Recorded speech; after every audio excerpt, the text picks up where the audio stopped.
Matanya ma thirikari ma kurenga arimi igoti kuringana na thuguri ya magetha mao ni ikinya riukiriirwo na njira nene ni ya Kenya, aria ni hamwe na atongoria a makanitha makiuga matua mamwe makoretwo magituo na njira itari na waragania.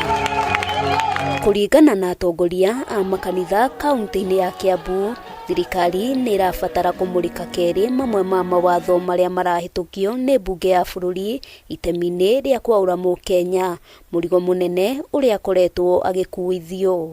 Twamaheire wiyathi ambunge itu nigetha matutungatire, ingihoya Ngai amateithie ni tondu macagurirwo ni andu mena wendi mwega, mena tha nyingi, mekwenda mamateithie, magerie kumacuthiriria muno tondu acio mamathurire marore macinani tondu kuu kwina makaya maingi muno na kwina mathina. Muthikabu wa kanitha wa Glory Outreach David Thagana augite kwa ihinda a Kenya ni makoretwo makigerera ihinda iritu kumana na garama ya muturire na kugathikwo kwa magoti mangi no njira ya kumahinyiriria. Ti ihinda riega ria kuongerera magoti na ona ti ihinda riega ria kuhana tari kugucania gatagati ka atongoria uhoro wa magoti na igoti.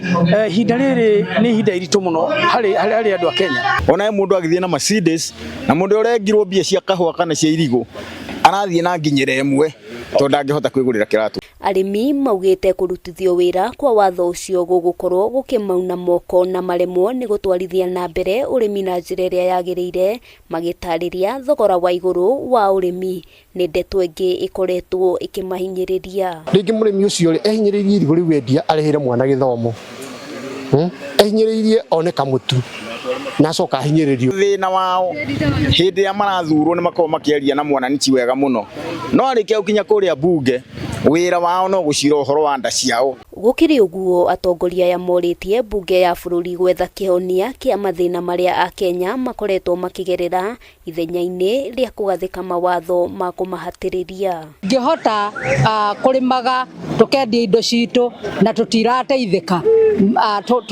indo icio ciothe mbeca icio ciothe irathie magoti-ini kuri thirikari na tutiramenya uria irathie gwika. Handu-ini ha Kameme TV, ritwa riakwa ni Wambui wa Njuguna.